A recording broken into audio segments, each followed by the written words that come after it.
La capacitación del día de hoy va a estar presidida por nuestro invitado, el señor Carlos Alberto Hernández. Él es médico veterinario de la Universidad de Antioquia, director de la División de Ginecología de G3 Biotecnología Animal.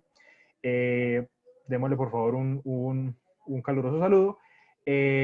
Para que la capacitación sea dinámica y podamos tener, digamos, una muy productivo espacio, les agradezco que entonces, por favor, yo seré el moderador de la capacitación. Por favor, escriban sus preguntas conforme vayan teniéndolas, yo las voy a ir anotando y al final, en unos 15 minuticos con Carlos, tendremos una ronda de preguntas y respuestas. Bueno, muchísimas gracias. Los dejo entonces con Carlos.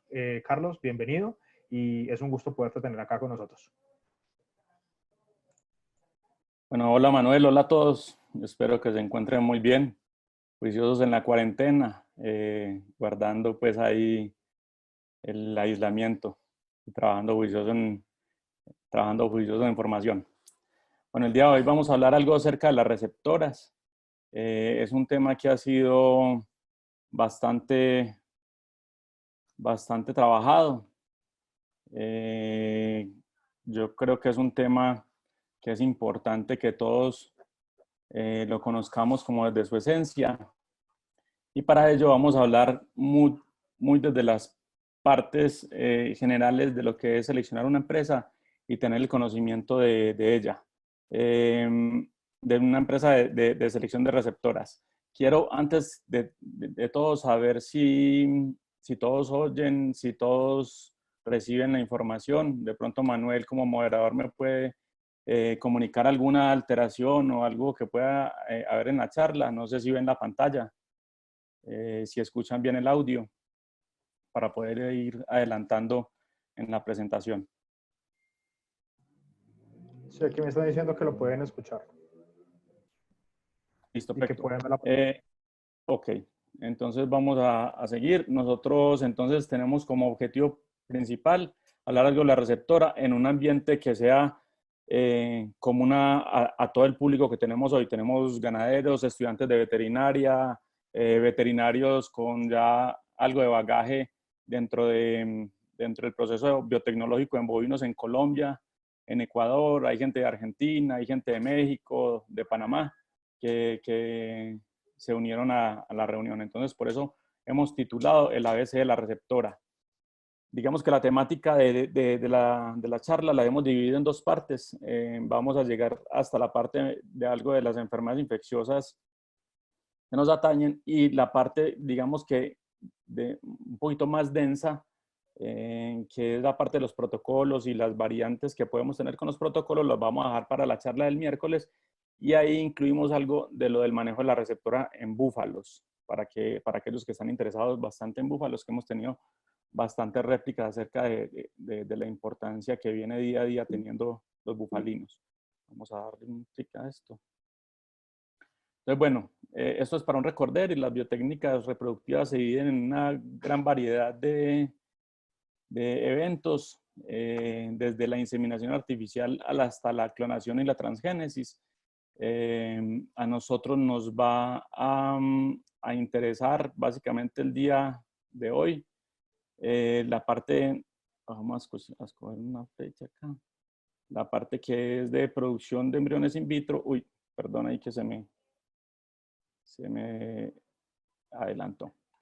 La producción de embriones in vitro y algo vamos a hacer referencia a inseminación artificial y MOET, pero la mayor cantidad de datos que yo tengo ha sido en fertilización in vitro. Y antes de todo eso, quiero hacer hincapié en lo que puede ser un plan de mejoramiento genético. O sea, ¿por qué vamos a escoger nosotros una receptora? Básicamente porque tiene algunas oportunidades que yo las he enumerado ahí, o ventajas al día de hoy, que esas no existían hace 10 años y por lo cual no tenía tanta masificación y no tenía tanta cobertura a nivel nacional, pues. Y es que nosotros ya tenemos bastante conocimiento de las variables a campo. Hay muchas empresas en Colombia y en otros países con mucho bagaje, con mucho conocimiento. En Colombia tenemos grandes empresas que hacen la parte de fertilización in vitro, como son In Vitro Colombia, como está INGEN, está Vitrolab en Medellín, hay varias empresas que están metiendo Embryography, que tiene muy buena clientela allá. Entonces, todo este grupo o esta malla de profesionales se unen y van dirimiendo todas las cosas que están en relación a la producción exitosa de una preñez, que es efectivamente lo que el ganadero quiere. Entonces ya conocemos bastante las variables a campo y ya por eso se nos masificó. Las tecnologías en el laboratorio ya están altamente depuradas, los medios ya los conocemos, las variaciones, las especificidades de cada toro, de cada diluyente de semen para utilizarlo en la fertilización in vitro, etcétera, etcétera. Ya tenemos más parámetros de selección confiables en cuanto a una técnica y otra, en qué momento utilizar una y otra técnica para tener los mejores resultados. Y desde siempre, desde el surgimiento de la multiovulación y transferencia de embriones o el convencional, la parte de multiplicación de animales superiores, ¿cierto? En cuanto a las amenazas, es la variabilidad biológica y el deseo del propietario. A veces nos enfrentamos con que el ganadero quiere que le multipliquemos un animal y es el animal que menos ovocitos da, que menos embriones da, la vaca que menos pega, o puede ser una vaca que da muchos ovocitos y después no te convierte casi en embriones, entonces te mete en una camisa de fuerza. Entonces hay algunas variabilidades biológicas que tenés que ir saltando y que tenés que ir explicándole a los clientes.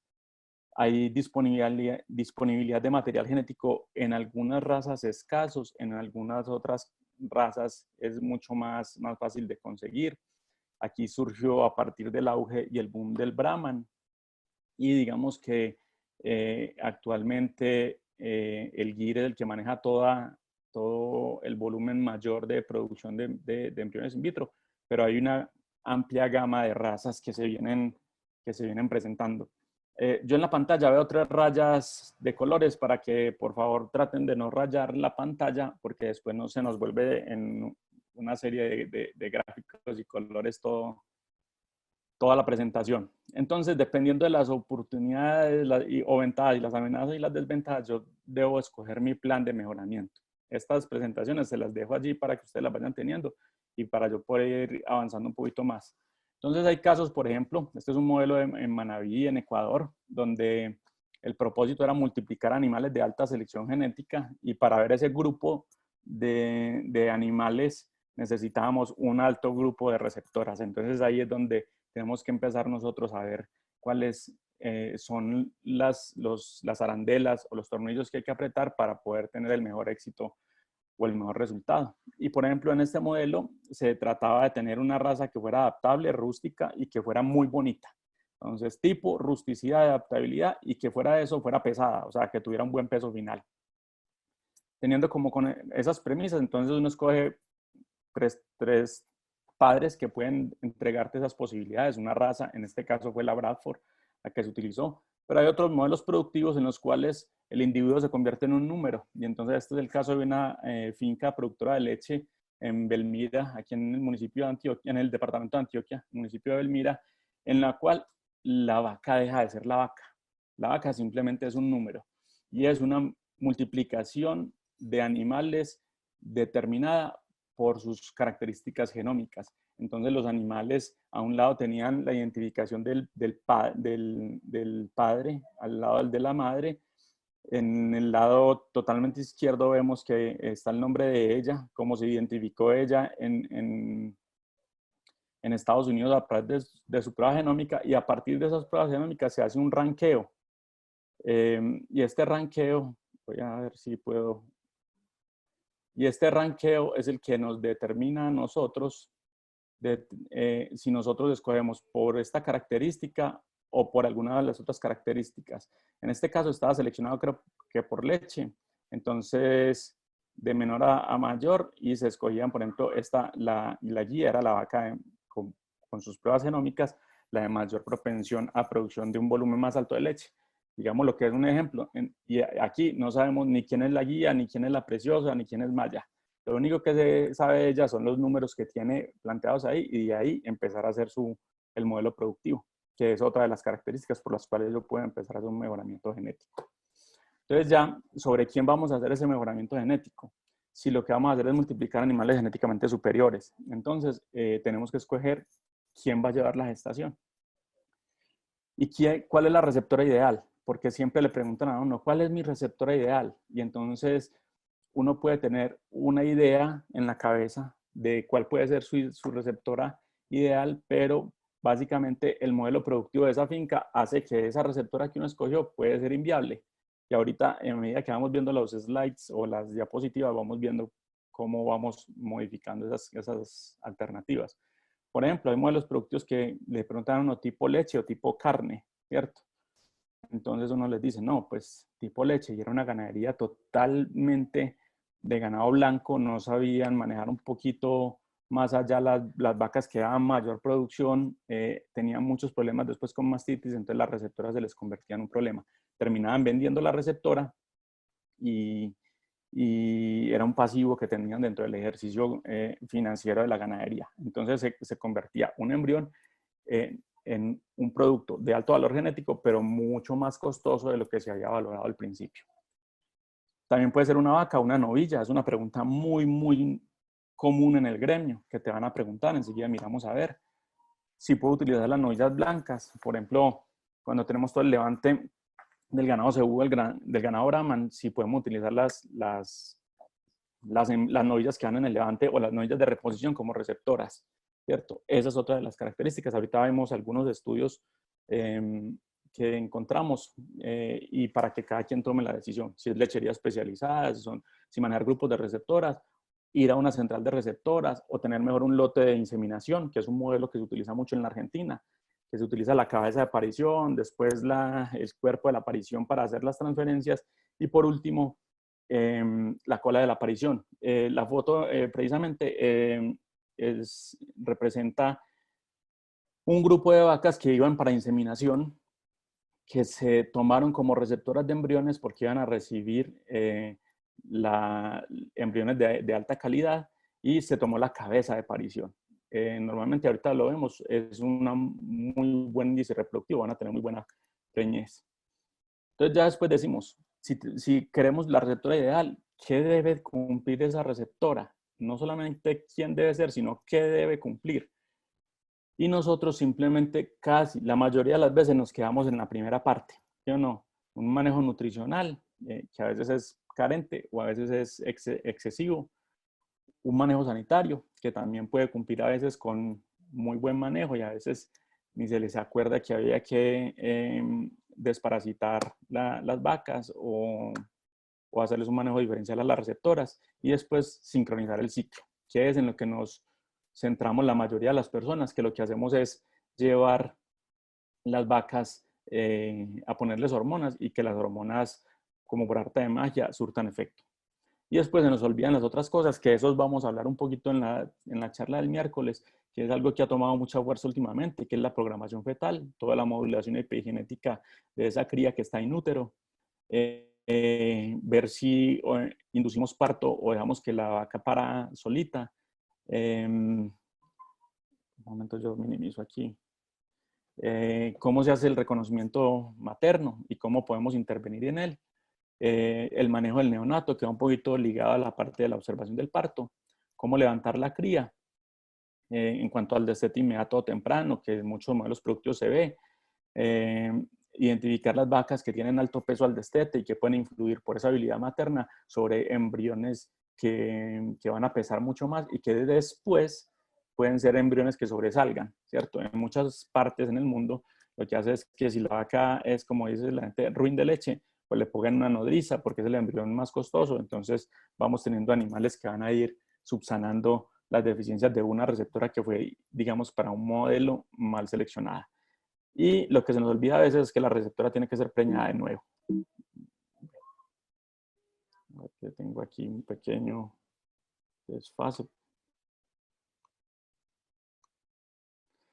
Listo. Esto, entonces, se los traigo aquí. En Colombia manejamos varios tipos raciales, diferentes a lo que se maneja por lo menos en Argentina, que les pongo en esta parte, al final les pongo el país sobre el que se estaban manejando las cosas. Entonces, por ejemplo, en un número alto en Argentina se transfieren en Brangus o en Braford. lo hice en una especie de cuadro, básicamente para que ustedes vieran algunas de las virtudes por los cuales en algún momento, si un ganadero o usted como ganadero o productor o un veterinario recién formado va a tomar alguna decisión con respecto a qué receptora utilizar. Entonces nos encontramos con que una de las características importantes para seleccionar la receptora es la amplitud, otra la producción de leche, después la fertilidad, la recuperación de ella postparto, cómo es su rutina de uso y bueno, les pongo de dónde surgió ese SN que tenemos allí elevado.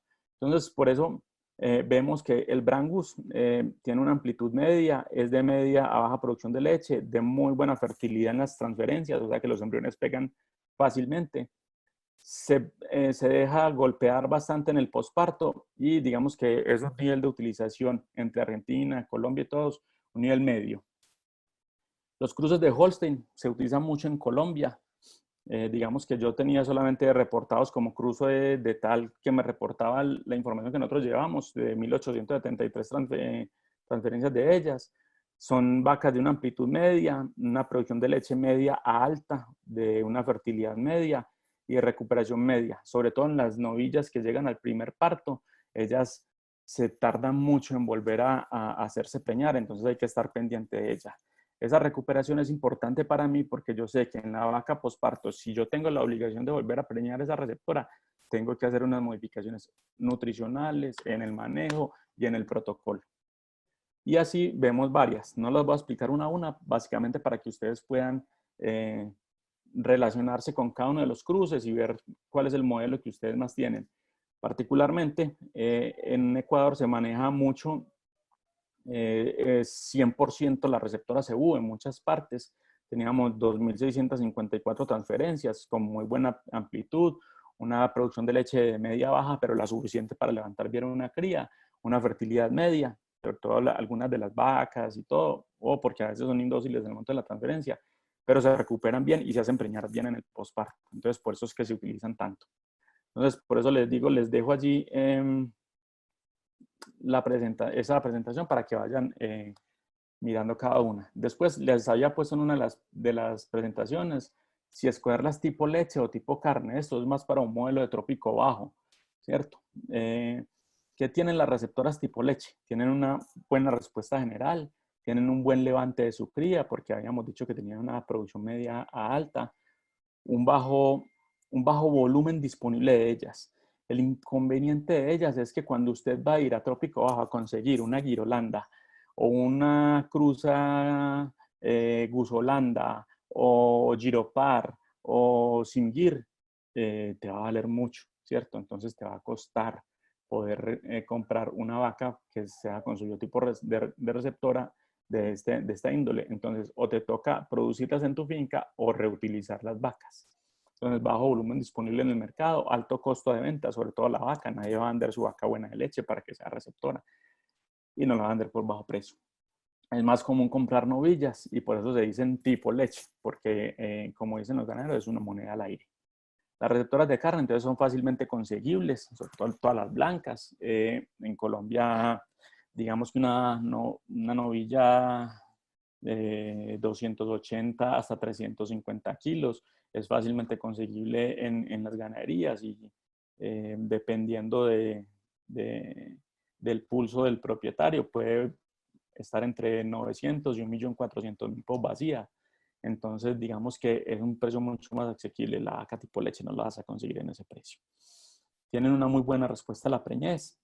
Ojo con las novillas al parto, porque normalmente las escogemos pequeñas y les vamos a meter un embrión que va a tener algunas veces un peso alto y entonces hay que tener cuidado con ellas. Y en el levante también las novillas, como no sabemos cómo están, entonces a veces cómo están en producción de leche, hay que estar pendiente con ellas. Las vacas con peso al destete conocido se han utilizado mucho. Uy, es que esa vaca me desteta unos terneros de 220, 210, 230 kilos. ¿Sabes? Entonces, claro, ¿cómo no dar leche? Esa la utilizo, entonces muchas veces la utilizan. Y se utilizan vacas y novillas. Estos son dos modelos que les quiero pasar. Uno es en una finca y el otro es mezclado de varias fincas. Entonces, al lado izquierdo de la pantalla vamos a ver A ver, yo vuelvo a poner el marcador. A este lado vamos a ver un modelo. Ay, por Dios. A ver, yo vuelvo y señalo. Bueno, aquí vemos lo que es Ecuador y Colombia, ¿cierto? Es un modelo más de ganado blanco, ganado mestizo algunas veces, por eso les pongo que escoger entre vaca blanca o vaca 7 colores. Tenemos unas transferencias de 937 para blancas con un porcentaje de 41.30% y una novilla 7 colores con 328, es un número más bajo porque les había dicho el fenómeno, pues en Ecuador se utiliza mucho la vaca blanca y tenemos 35% de tasa de preñez pues en las vacas 7 colores. Básicamente ahí lo que podemos ver es que la vaca pega muy bien, lleva bien su gestación y a la final va a terminar en un ternero nacido de esa transferencia en la mayoría de los casos. Ya, esta es una finca en Lorica, Córdoba, es Hacienda Cádiz. Tomé los datos del 2017 y del 2018, ¿cierto? Ahí tenemos 2017 545 transferencias, en el 2018 704.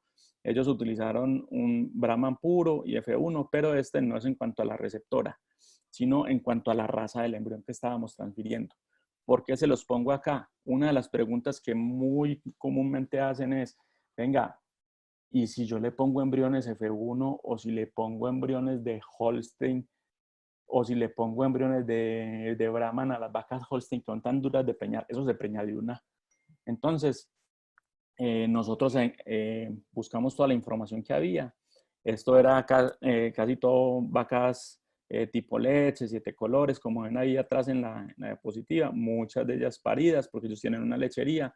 Entonces, utilizábamos vacas con ese biotipo en Brahman, en embriones Brahman sobre estas vacas de lechería, 35% de preñez y 49% de preñez en el 2017 y el Brahman puro 34% y en F1 42% para el 2018. ¿Eso qué quiere decir? Que no siempre el embrión puro de una raza puesto sobre otra raza va a crear como un vigor gestacional, si pudiera llamarse así, para que se genere la gestación. No, simplemente hay algunas variaciones, incluso para que ustedes sepan, todo ese F1 que se está produciendo ahí es con semen sexado. Entonces esperaría uno, digámoslo así, tener unas menores tasas de preñez para estos índices, pero efectivamente no fue así, ¿cierto? Puede estar mucho más relacionado con la viabilidad de los ósitos de las vacas Brahman puro. Por eso se los pongo y se los traigo a colación en ese punto. Ya después viene, volvemos, vaca o novilla y el modelo de lechería especializada. Entonces esto es en el modelo de lechería especializada, tomamos vacas que llegaron al tiempo voluntario de espera, se iniciaba el proceso de sincronización y eran transferidas. O las novillas que simplemente estaban en el proceso de levante, que iban a ser de reemplazo y se sincronizaban para hacer las transferencias. En el modelo de leche especializado ocurre un fenómeno, ¿cierto? Las novillas tienen una mayor tasa de preñez que las vacas, ¿cierto? 43% con 35%. Y digamos que eso es uno de los fenómenos que se ve a nivel mundial. Incluso a nivel mundial, muchas de las vacas, para subsanar el estrés calórico, para subsanar la baja fertilidad al primer servicio, para saltarse, digamos, algunos procedimientos fallidos dentro de la tasa de preñez, como la observación de calores y todas esas cosas, muchas de estas vacas lo que hacen es que su primer servicio es un embrión.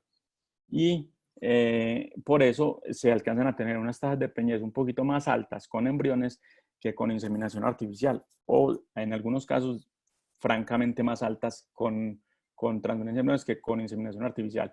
Este caso en particular utilizó semen convencional, semen sexado.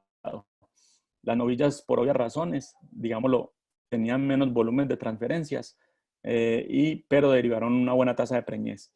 En semen sexado hay mucho más volumen de transferencias, básicamente porque el modelo productivo no necesita los machos, ¿cierto? Entonces, estos son datos recabados de Ecuador y datos de Colombia. Y aquí están el grueso mucho de las vacas o de la información derivada de pinar verde. Con semen sexado en novillas se llegó a muy buena tasa de preñez, ¿cierto? Con semen sexado, levemente por debajo del semen convencional, lo que da una tendencia a decir que, pues, que el semen sexado puede tener una tendencia a generar menos tasa de preñez, pero ya no es tan así. Igual las tecnologías de semen sexado actuales ya están muy depuradas y tienen muy buenos resultados. Con las vacas tuvimos también una leve disminución. Digamos que tuvimos 3 receptoras transferidas para poder obtener una preñez. Entonces, digamos que es un resultado muy comparable con los que están en la literatura y con los que reporta la mayoría de los laboratorios a nivel internacional y creo que nacional también. Algunas formas para subsanar ese tipo de inconvenientes de baja tasa de preñez en vacas de lechería especializada con baja tasa de preñez era utilizar 2 embriones sexados para las transferencias. Esos embriones sexados, la literatura reporta mayor tasa de preñez, no reporta gran cantidad de distocias al parto, pero para serles muy sinceros, yo normalmente no lo utilizo tanto, a menos que se vayan a perder muchos embriones, que no vayamos a llegar a vitrificar o a congelar los embriones, o que el cliente lo pida, ¿cierto? Porque a veces, en algunos casos, se asocia con una mayor tasa de retención placentaria o muerte de alguna de las crías. Caso particular me pasó en una de las ganaderías donde transferimos una buena tanda de jersey sexado, dobles, y se nos aumentó un poquito la tasa de partos prematuros y la tasa de nacimiento de muertos. Entonces yo creo que por, por un jalón de orejas y por cuidar un poquito también el bolsillo, tampoco lo seguimos haciendo. Entonces es una práctica que vamos paulatinamente descontinuando. Ya en vaca o novilla, estos son datos de producciones en Argentina. Ahí tenemos una gran colega que ha trabajado con nosotros, que es Inés Iriarte. Trabajamos en vacas y en novillas con unos volúmenes altos de embriones transferidos en 3 años. Y encontramos que por lo menos las vacas tenían una tendencia muy similar al de las novillas, 48 contra 47% de tasa de preñez. O sea que las condiciones de generación de una preñez entre vaca y novilla en Argentina, bajo el modelo productivo de ellos, son muy similares. Esto, digamos lo que 48% sostenido de tasa de preñez, que es lo que ha tenido IHO embriones, digamos que es envidiable para nosotros. Quisiéramos nosotros también tener esas tasas de preñez tanto en Colombia como en Ecuador, donde han sido marcadamente inferiores. Muy probablemente puede estar relacionado con un poquito del manejo de la receptora y ahí es donde deriva básicamente nuestro trabajo. Yo en este momento estoy viendo que hay aproximadamente 40, 50 preguntas en el chat. Yo más o menos cuando lleve 40, 45 minutos suspendo y damos paso a las preguntas. Pero bueno, en Colombia la novilla pega levemente un poquito inferior a lo que pega la vaca. Y ese caso particular básicamente es porque nosotros también utilizamos mucha novilla cebú. Y la novilla cebú al momento de la sincronización hemos tenido algunos problemas, básicamente que los aprendimos con el tiempo, y es que se relaciona con algo que relataban unos trabajos Lucas Cutaya en Argentina, que era que el diámetro uterino pequeño, o sea, menor a 2.5 centímetros, estaba relacionado con una baja tasa de preñez. Y entonces nosotros escogíamos muchas novillas que a veces presincronizábamos o inducíamos con una carga hormonal para que ella llegara, porque ya tenía cuerpo, ya estaba bien desarrollada de cuerpo, pero tenía digámoslo, un retraso en el desarrollo uterovárico. Entonces hacíamos un priming de progesterona, la sacábamos, digamos, de su quiescencia reproductiva, de su prepubertad, y la forzábamos, y eso nos tiraba los índices reproductivos abajo, ¿cierto? Fuera de eso, habían otras características pues importantes ahí, que era algo de la indocilidad inherente. Entonces, por eso nos baja un poquito, pero digamos que entre 39 y 41% no hay mucha diferencia, y lo mismo para Ecuador, 38 y 39% de tasa de preñez. Para el caso brasilero, se hizo un trabajo básicamente pues, con N35 y 39, en lo cual pues, se encontró que había una mayor tasa de utilización para las novillas, y digamos que una tasa de preñez final era mejor en las vacas paridas. Yo también lo asociaba cuando trabajaba, de pronto trabajamos un colega que tiene una empresa que se llama Teriogen, Jorge López y yo. Siempre asociábamos que era mucho más fácil transferir una vaca que transferir una novilla, que la novilla se te mueve más, somos mucho más temerosos en extender el útero y en hacer la manipulación, y las vacas paridas era mucho más fácil, el cervix era más grande, movíamos más fácil el cervix, extendíamos más fácil los cuernos uterinos, entonces por eso muy probablemente eran las mayores tasas de preñez. De pronto era una unión entre la confianza en ese momento del operario, más las condiciones inherentes a las vacas. Ahorita vamos a ver entonces también qué se puede dar. Cuando tenemos animales como los que están en el lado izquierdo, que son animales que están entrando a, perdón por el garabato, que están entrando a servicio, tenemos que escoger mucho el peso, el desarrollo uterino y la amplitud. Básicamente porque esas hembras después se nos van a convertir en unas hembras que a su servicio posparto se nos van a demorar bastante, van a perder una buena cantidad de puntos en su condición corporal, nos van a presentar úteros que no responden bien a las terapias hormonales, y fuera de eso,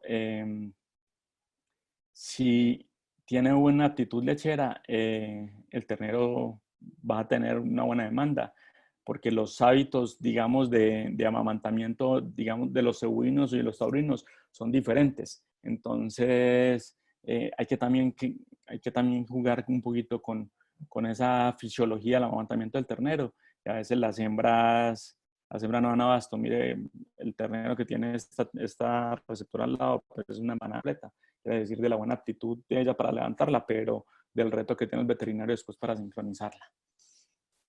Bueno, aquí esto es en una localidad de Córdoba, Argentina. Ellos manejan grupos de animales de inseminación. Fue la diapositiva que les mostré. Ellos utilizan cabeza de parición, que es todo lo que pare al principio de la temporada de partos, ¿cierto? Que va a destetar los terneros mucho más pesados después, y que va a tener las mejores características nutricionales cuando ya estén paridas. Entonces van a ser los animales que van a tener las mejores crías. Y en este momento van a ser los animales de mejor aptitud reproductiva para los pruebas de sincronización y de transferencia. Después la mitad de parición, la cola de parición, y a la mitad le metí los de segunda transferencia y las de tercera transferencia. Aquí, ¿qué pasa? Cuando tenemos frescos y cuando tenemos vitrificados, entre la cabeza de parición y la cola de parición hay más o menos un 7% de caída en la tasa de preñez en embriones frescos. Eso a qué conlleva a que muy probablemente las receptoras ya hacia el final o hacia el reuso van a empezar a disminuir su fertilidad, que es un fenómeno que se ve también en Colombia y que es importante tenerlo en la mira para que lo evalúen, pero quiero también con esta diapositiva presentarles, por ejemplo, los casos que para esta empresa que se los presenté ahorita tienen 46% de media de tasa de preñez, 46.7% de media de tasa de preñez, que es muy buena, y esa caída también se ve para los embriones vitrificados, ¿cierto? Aproximadamente 6.7% de descenso en la tasa de preñez, lo que lleva a decir que nosotros en mitad y cola de parición probablemente no vamos a meter los embriones más importantes para el ganadero, sino que lo vamos a meter en la cabeza de parición. Va a ser su primera transferencia de esos embriones, de esas vacas, perdón, de esas receptoras, y ya después lo que vaya repitiendo si va a ir recibiendo, digamos, que la segunda línea o la tercera línea de embriones para que tengamos los resultados que el ganadero desea. Hay otros ganaderos que manejan, esto ya es datos compartidos con otra empresa también de Argentina, y los datos son tanto de IHO como de Biotecna, en los cuales se manejan embriones frescos y se manejan embriones vitrificados. Pero aquí las receptoras no son el grupo de inseminación, sino que es un grupo de receptoras fijo, las cuales, a ver, yo veo, a ver, yo quito aquí la...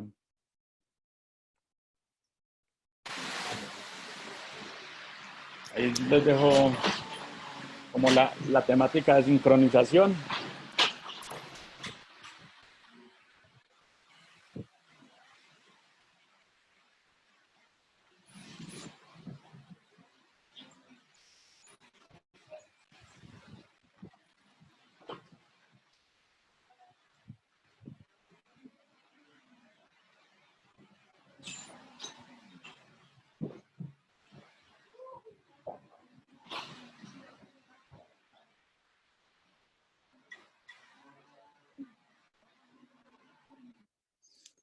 Bueno, les quería pasar básicamente eso para que vieran. En los grupos de receptoras fijos hay unos problemas que se van a presentar después y esos problemas están ligados a que las receptoras están recirculando permanentemente allí.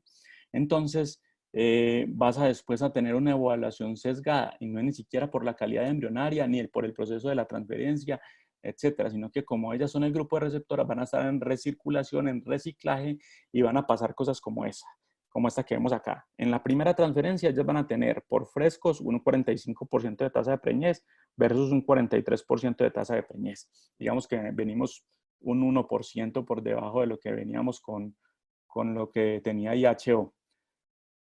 Pero digamos que ahí estamos muy bien. Cuando ya viene la segunda transferencia, y eso era lo que les decía de la cola de aparición, este grupo también tiene una merma en sus tasas de preñez, ¿cierto? Segunda. Pero ya cuando llegamos a la tercera o más transferencia, tenemos una merma grandísima. Entonces, estos grupos de receptoras son demasiado complicados porque vamos a tener una disminución severa en la tasa de preñez. Lo mismo pasa en Colombia con los modelos en los cuales no se lleva registro del número de transferencias de esa receptora y hay receptoras que entran 3, 4, 5 veces esa transferencia, condiciones corporales de 4, 5, 5 en un ganado lácteo o de 9 u 8 en ganado cárnico y después eso no lo preña a nadie o se preña con mucha dificultad. Pero ¿qué pasa fuera de la tasa de preñez? Que es lo que quiero que también observen y por eso les puse las flechas a los lados. Que si estos son los transferidos y al lado son los sincronizados, también se merma la tasa de aprovechamiento, básicamente porque las receptoras tienden a engordarse. Acuérdense que las hormonas de sincronización son hormonas orexigénicas. Al ser orexigénicas aumentan el metabolismo y aumentan la ingesta o el hambre, ¿cierto? Entonces se van haciendo gordas. A lo último van a terminar para la otra temporada de servicio esas vacas o van a terminar como normalmente terminan las vacas gordas en Colombia, que es en el cuchillo.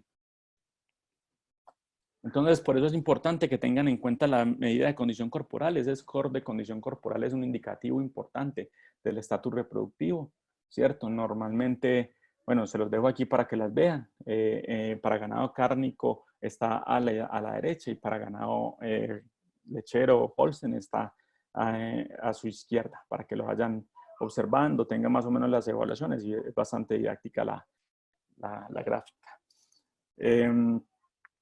También hay que tener en cuenta que estas reservas corporales tienen que ir sustentadas con una buena oferta forrajera, ¿cierto? No es que estas buenas condiciones corporales de estas novillas que están aquí después vayan acá y entonces yo voy a tener una preselección buena, pero después voy a tener problemas de un desastre acá.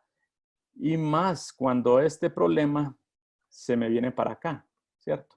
Entonces, ver en qué momento poder hacer la selección de esas receptoras, de qué manera hacer la selección de receptoras y ojalá en algún momento, si no podemos llegar a esto, poder ofrecerle lo más parecido. Porque el porcentaje, la probabilidad de preñez mostrada en esta gráfica, entonces va subiendo a medida que va aumentando un poco la tasa de preñez. Eso es para ganados lecheros. Esto fue un trabajo que hicimos hace muchísimo tiempo, 14, 15 años tal vez, en Colombia y evaluamos la condición corporal de las vacas que eran transferidas. Y miren pues a estos ganados cárnicos, los extremos no son viables en este procedimiento y la condición corporal entre 3 y 4 nos va a dar una buena tasa de preñez. Esto es un modelo brasilero, ¿cierto? Importante. Esto vuelve y nos recalca la condición corporal 3, entre 3 y 3,75 y más de 3,75. Digamos que al aumentar la condición corporal, al día 30 aumenta la tasa de preñez y digamos que se mantiene el mismo comportamiento a los 52 días. Pero es importante ver que las vacas flacas también tienen una mayor tendencia a la pérdida de esa gestación. Esto es básicamente en cuanto a la producción de embriones, que está correlacionada también pues algo con la fertilidad. No hace parte de la receptora, hace parte más bien de la donante, pero para que ustedes lo vean. Las vacas obesas tienen los índices productivos más por debajo que las vacas que están en buena condición corporal, no flacas. ¿Cierto? Se los pongo ahí básicamente para que ustedes puedan correlacionar que eso mismo está pasando en la receptora. Y esto en vacas de leche, esto digamos que es la vaca que tiene una condición corporal ideal. Y las modificaciones en condición corporal, ¿cómo pueden hacer? Entonces, si pierde condición corporal, en ese posparto aumenta la tasa de pérdida gestacional después de que fueron preñadas con embrión. Y la pérdida gestacional, cuando se gana medio punto hasta un punto de condición corporal, es mucho menos dramática que en el caso anterior. Una cosa importante que siempre lo recalcamos es a dónde se va a ir a parir su receptora. Esto se lo digo porque es que las vacas europeas y las vacas índicas se comportan de una forma diferente. Y las vacas europeas, en un día no tan caluroso, digamos que puede tener unas acomodaciones o unos aumentos en la temperatura bastante más fuerte. Y esto que no está haciendo calor. Miren que el verde es el Indicus y el rosa es el europeo. Entonces, todos aquellos animales que tengan una mayor proporción de sangre europea tienen que parir a una buena altura sobre el nivel del mar. Esto se lo estaba hablando bajo condiciones tropicales. Los chicos de Argentina que me están escuchando muy probablemente van a decir, no, nosotros no tenemos ese problema, aquí paren y en el verano pues no tenemos, digamos, tanto problema con eso y todas las cosas, pero nosotros aquí sí tenemos temperaturas extremas de 44, 45 grados centígrados y eso afecta bastante la viabilidad. Entonces, ese estrés térmico puede generar o puede derivar en pérdidas gestacionales, incluso muerte de neonatos, incluso muerte de la receptora. Entonces, ojo para dónde se va a ir la receptora a parir.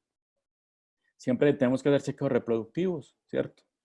A veces lo escogemos así como llegue al bulto, nos encontramos con sorpresas. Lotes que tienen receptoras preñadas, lotes que tienen receptoras abortadas, lotes que tienen receptoras totalmente estáticas, vacas con alguna normalidad, o vacas que muy probablemente van a recibir, esta es una búfala, vacas que van a recibir embriones que no los van a parir, ¿cierto? Entonces, vacas tipo Jersey que van a recibir embriones que tengan una biomasa mucho más grande o que sean cruce y que no los van a parir. Entonces, revisar también esas partes. Por eso les hago aquí una importancia, recalco la importancia entre los coxales y la importancia aquí entre los isquiones, ¿cierto? Este es un ejemplo que lo tomé de unas medidas bovinométricas de ganado puro, pero bueno, era para que tuvieran más o menos presente eso. Recuérdense que cada vez que vamos a hacer una transferencia de embriones, que es el procedimiento que les señalo aquí, tenemos que tener en cuenta varias cosas. Que nos pase el cervix, que podamos extender los cuernos, pues, o sortear la bifurcación y que podamos ponerlo después de la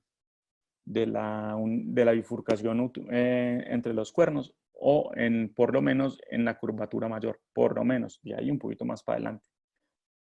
Ojalá tratar de evitar vacas con cuernos grandes, con cuernos pesados, con cuernos muy delgados, se los decía ahorita. Han llegado vacas con quistes foliculares y bueno, con las hormonas no les vamos a quitar eso. Este es más o menos las vacas con ausencias, dependiendo de las ausencias estructurales, ¿cierto? Ojo que las vacas repetidoras, normalmente también van a ser repetidoras de servicio pues, en embrión. Rechazar las vaginitis, rechazar los cervix cerrados y desviados, por ende las vacas con metritis y las vacas con piómetra, ¿cierto? Entonces esto sale. Básicamente, ¿por qué? Porque nosotros no hacemos una cosa en Argentina que se llama el tacto preservicio. Nosotros muchas veces sacamos las vacas y las sincronizamos así. No, es que eso está recién parido, no, es que eso no sé qué, o es que eso lo palpó fulanito de tal.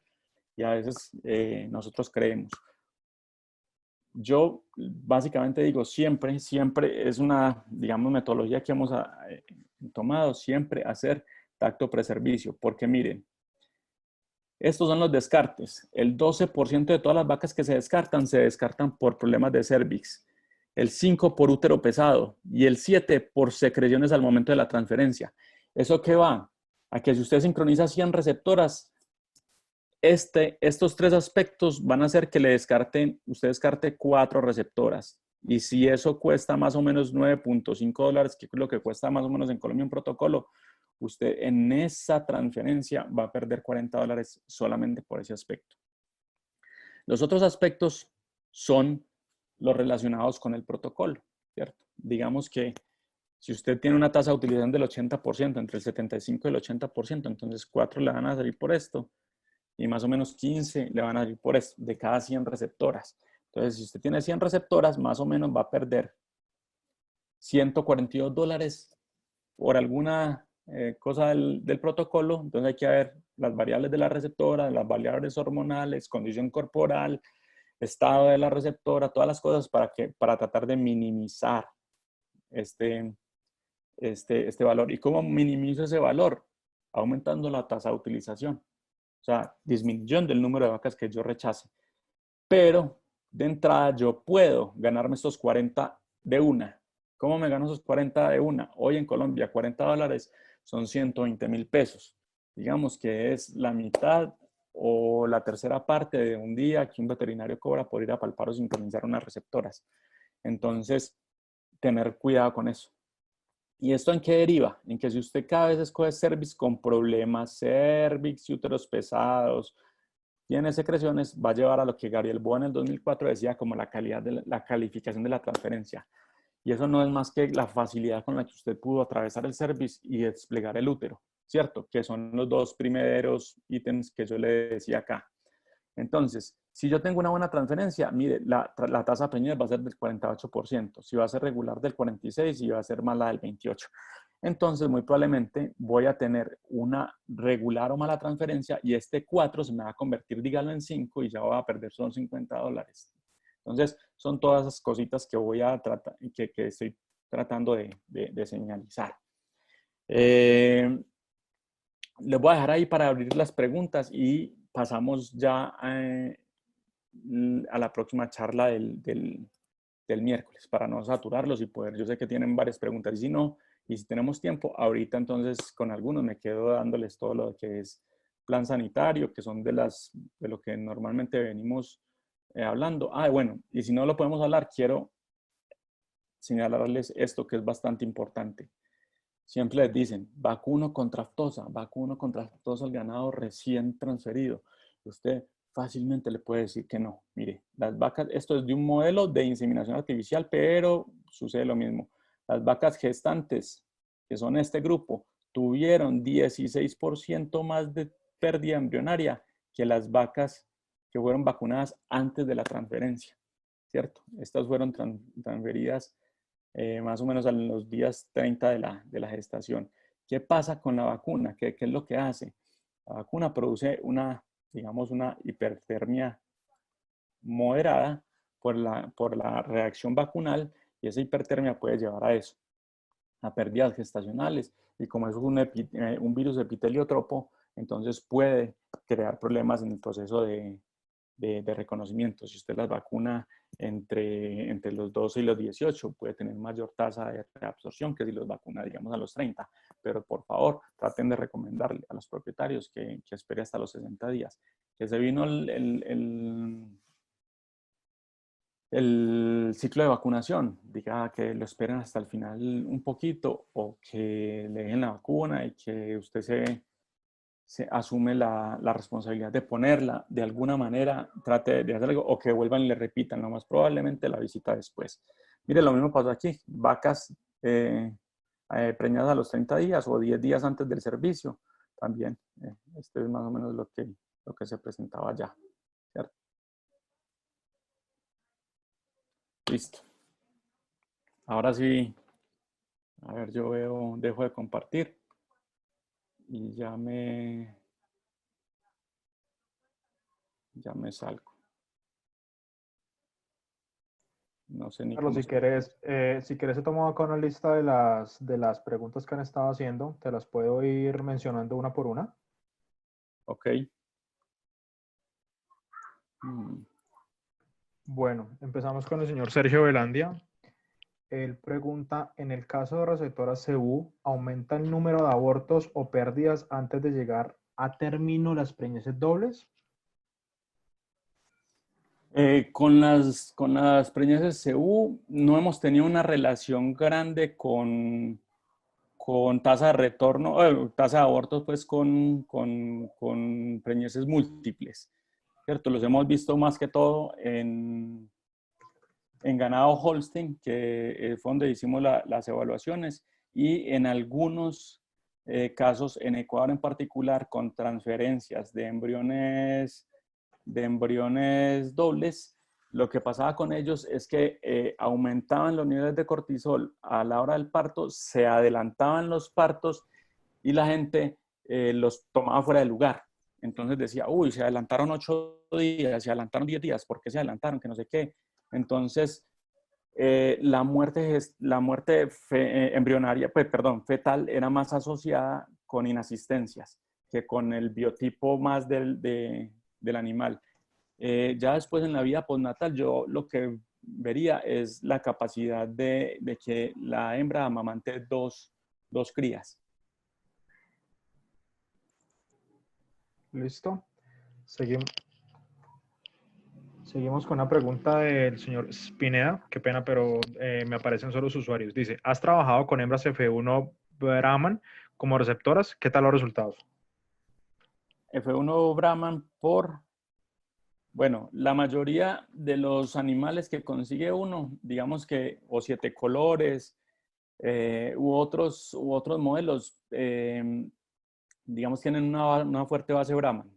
Hemos trabajado bastante, hemos trabajado Brabón, hemos trabajado Brahman por limusín,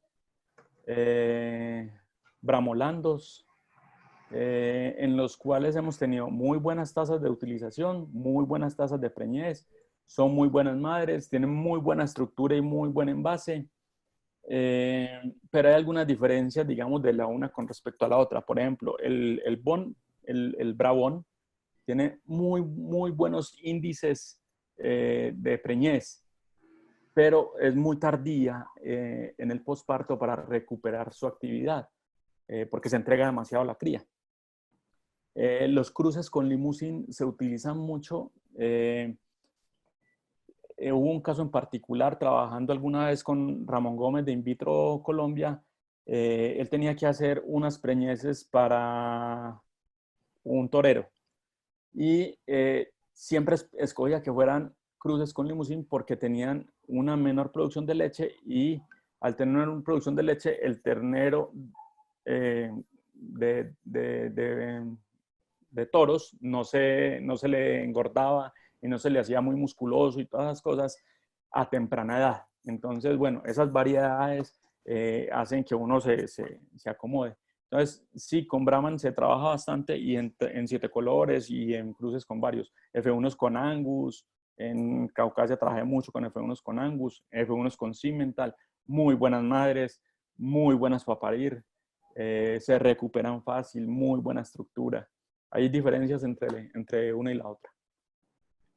Bueno, continuamos con la pregunta del señor Orlando. Dice, Desde hace muchos años seguimos trabajando con tasas de preñez entre 40 y 50%. Se modifican protocolos hormonales, protocolos de criopreservación, etcétera, etcétera, y seguimos con los mismos resultados en tasas de preñez. ¿Qué sugiere usted para incrementar esas tasas de preñez? ¿En qué debemos mejorar? Yo creo que la respuesta a tu pregunta, yo creo que es el santo grial de la reproducción actual, porque precisamente en un debate la semana pasada con alguna gente de una teleconferencia de Brasil, también decían, llevamos 40 años que las vacas dan 5 embriones en promedio en lavado convencional. Las vacas se te preñan entre el 40 y el 50%. Digamos que no hemos mejorado mucho las tasas de preñez, pero se han conocido todas las variables fisiológicas en las cuales se puede intervenir. ¿Y qué pasa? Como es un evento tan multifactorial, en algún momento se mejora alguno y por algunas condiciones, calidad del embrión, medio ambiente, interacción óvulo-espermatozoide, etcétera, etcétera, se te cae algún índice y las tasas de preñez vuelven al mismo punto.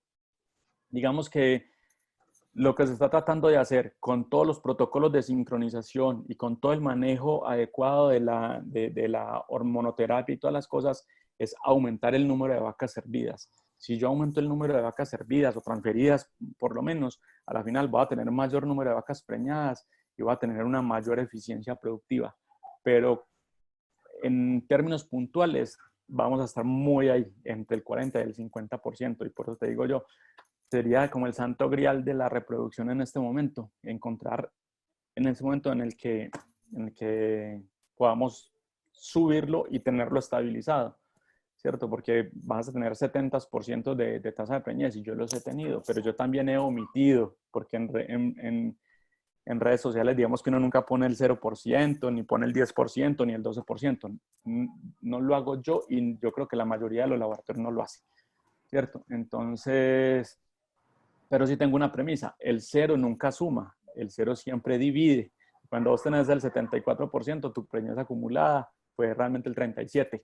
Entonces, como es matemática, todo se tiene que meter pues como en la estadística. Listo, continuamos con una pregunta de Anderson. Dice, cuando hablas de receptoras de tiempo fijas, ¿cuáles serían los motivos por los cuales los porcentajes bajan tanto luego de usarse por tercera vez, si se mantienen las mismas condiciones sanitarias y nutricionales?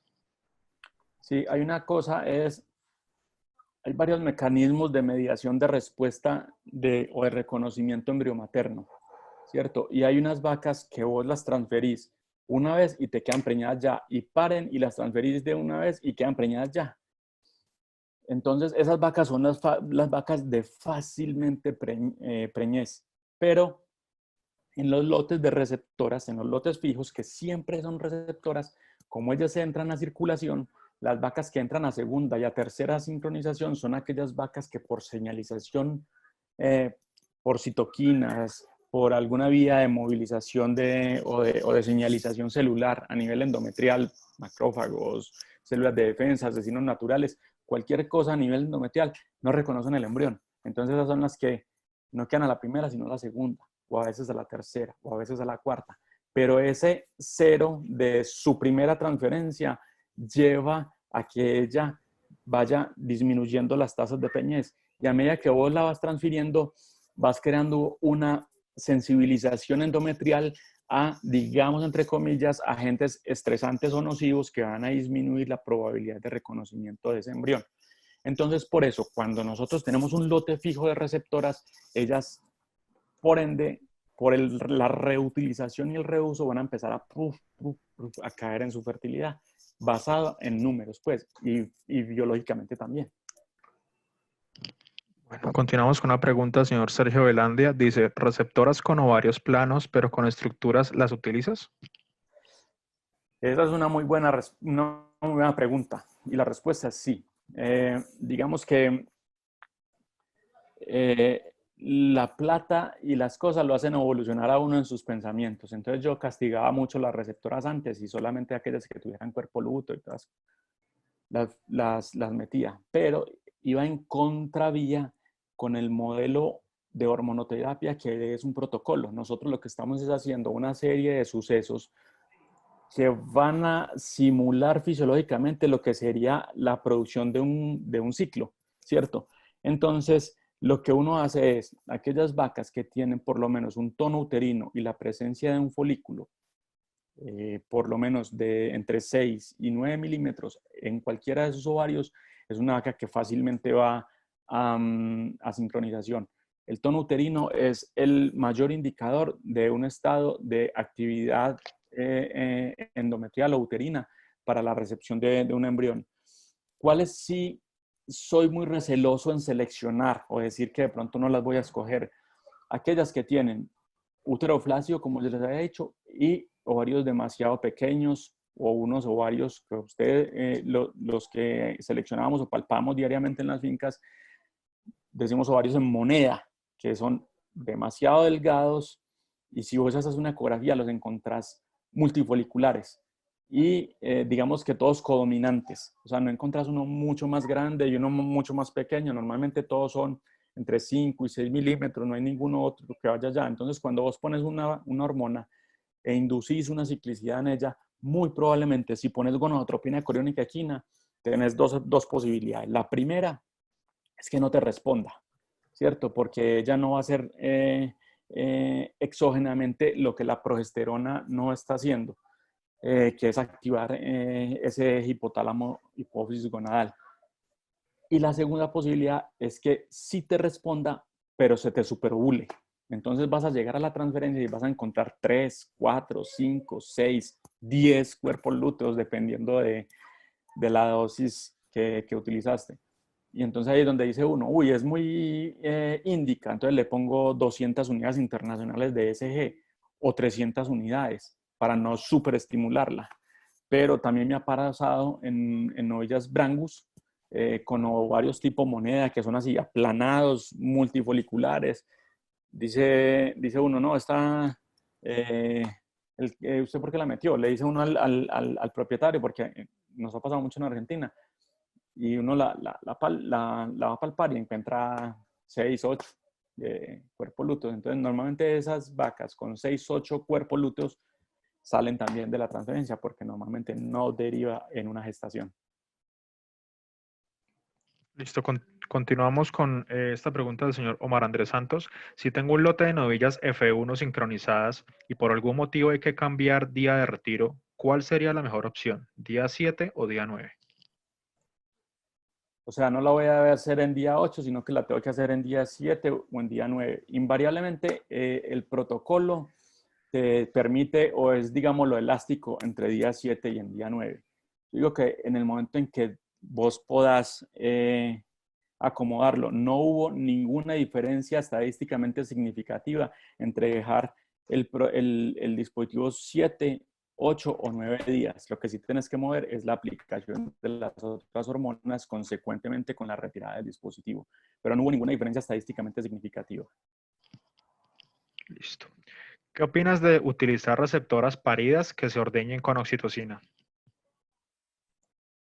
Muy buena pregunta y no me la había hecho.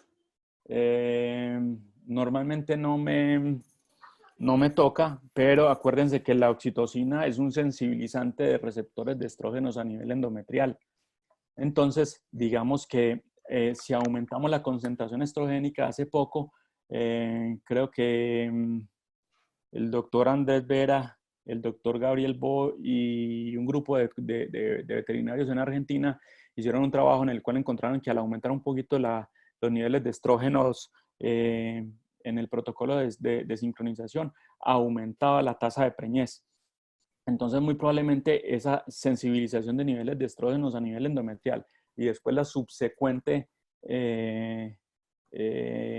aplicación de las otras hormonas va a derivar en una mejor respuesta, no solo a expresión de celo, sino a tasa de aprovechamiento y a tasa de preñez. Pero puedo estar haciendo un raciocinio teórico, no lo he hecho en la práctica. Listo. ¿Cómo se puede hacer para prevenir el desgaste posparto de la receptora si la cría se está a toda leche? Bueno, eso es muy importante. Uruguay Argentina, México, están utilizando los modelos de creep feeding de los animales, ¿cierto? Los animales son, digámoslo, entre comillas, apartados dentro del potrero por un modelo de barrera en el cual se suplementa algo de concentrado proteico a los animales en esa recría o en ese periodo de lactancia.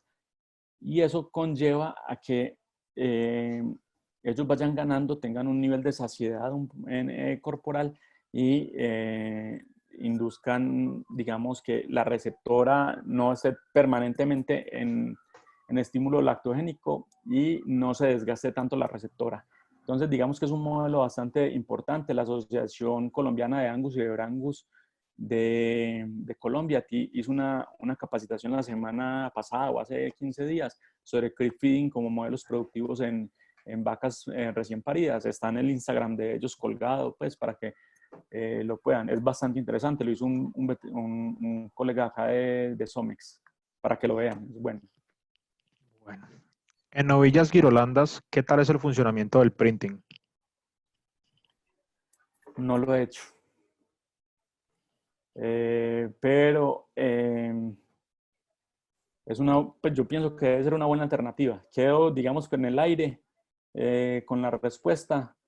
Voy a ver si de pronto, si me das tus datos, le consulto a algún colega que lo haya hecho y te paso la información. Ahí te quedo colgado. Listo. Dice, de las receptoras con GIR, sea 3/4 o media sangre, noto que son menos fértiles. ¿Usted qué opina? Ellas son un poquito más demoradas, no son tan infértiles, sino que, como les decía, el estímulo lactacional o el estímulo del desarrollo de ellas es así. Si vos ves las curvas de desarrollo y del levante de las novillas GIR son un poquito más tardías, entonces digamos que fisiológicamente tendríamos que esperarnos ese tiempo. Sí, nosotros normalmente toda la vaca que está es Girolanda, F1, 3/4. En el caso particular, por ejemplo, en Lorica, en lo que les mostraba, llegan al primer servicio más tarde que lo que ellos hacen, por ejemplo, con Bramolando. Entonces sí es un poquito más tardío su desarrollo. Y en cuanto a tasa de preñez, ya cuando ellas están activas, es muy similar a las Bramolandos o a los cruces con Brahman. Entonces digamos que ahí hay que intervenirlas. El problema a veces es cuando llegan a su primer parto, que sí son mucho más demoradas en reactivarse y hay que darle más cariñito para que ellas no sean tan tardías. Listo. En Colombia, según lo que usted ha trabajado, ¿cuál es el mejor plan vacunal o mejor aún, qué vacunas no pueden faltar en las receptoras y las donantes? ¿Hay diferencia entre estos planes? Bueno, se los voy a mostrar un poquito. Fueron algo de las diapositivas que tenía. Estos son más o menos los planes vacunales normales. Normalmente tenemos para enfermedades bacterianas y enfermedades virales. Yo normalmente, si ven aquí a un costado, trato de todo lo que sean enfermedades virales, que son las que, digamos, reproductivamente más injerencia nos tienen sobre las tasas de preñez. Me acomodo más a esto, que es un virus vivo modificado, ¿cierto? Ahí me están viendo el cursor o, bueno, al poner un virus vivo modificado, revacunar con un virus vivo modificado y después con un virus muerto, básicamente para tener inmunidad humoral y va a tener una inmunidad celular activada, la cual ojalá hasta sea pre-servicio por todos los desencadenantes de inmunidad de tipo celular y esta sea post-servicio, ya con la vaca preñada para que no induzca ninguna alteración a nivel placentario o desencadenamiento de preñez, de la gestación o abortos pues que sean asociados.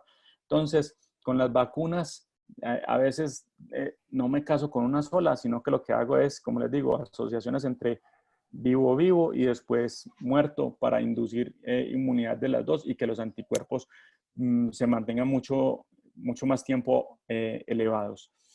Y con las vacunas virales, normalmente pongo leptospira en 2 aplicaciones en el año. O sea, lo que hago es cada 6 meses recomendar para que se haga una vacunación para leptospira, porque los títulos caen después del 5.º mes más o menos para leptospira, entonces podemos dejar las vacas desprotegidas.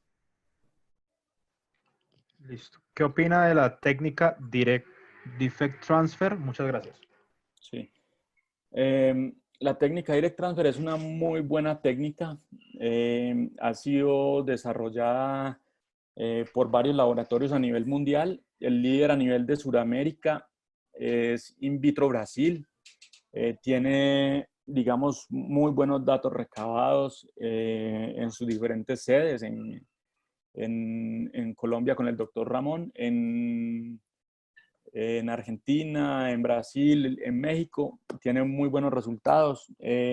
También se está desarrollando en Estados Unidos. Nosotros en particular hemos transferido muchísimos embriones direct transfer de una empresa que se llama Transova en Estados Unidos,